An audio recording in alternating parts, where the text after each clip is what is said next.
We're standing in front of George Hamilton Monument, and it starts off with a history mystery. He dies in 1836. The cemetery starts in the 1850s. How the heck did he get here when it wasn't a cemetery when he died? I'll get to that. George Hamilton was a captain of the Niagara Dragoons in Queenston, Ontario. The Americans invade in the War of 1812, and he brought his family to the Burlington Heights where the British had a compound for safety. While he was here during the War of 1812, he fought in nearly every battle of the war.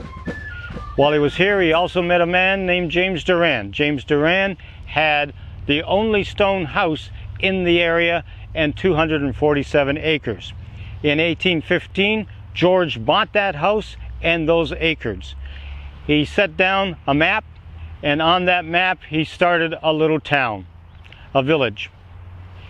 And that village, he gave back 2 acres of property to the government of Ontario at the time, and the deal was to bring the new gore to this new village.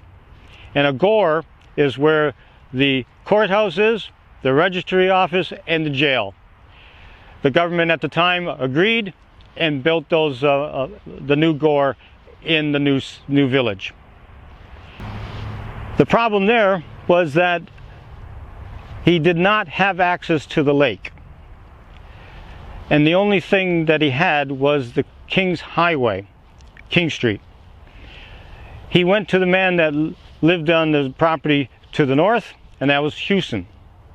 And he said, if you give 50% of the property back to us, to the city, then we could have a square in downtown Hamilton.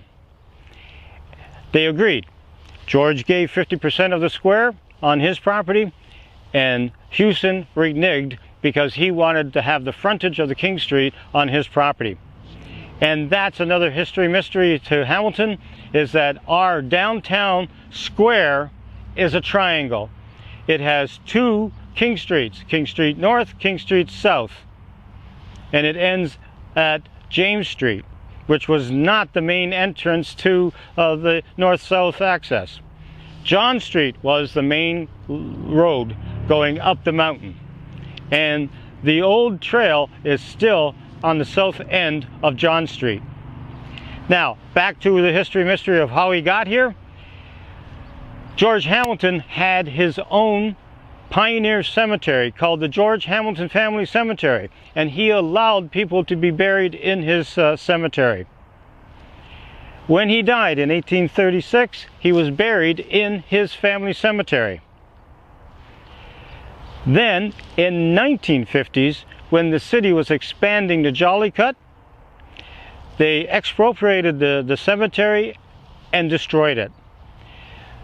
The bodies were brought to the Hamilton Cemetery, and the monument was built, and that's why he's here. Before it was a cemetery, he died. He came after the fact.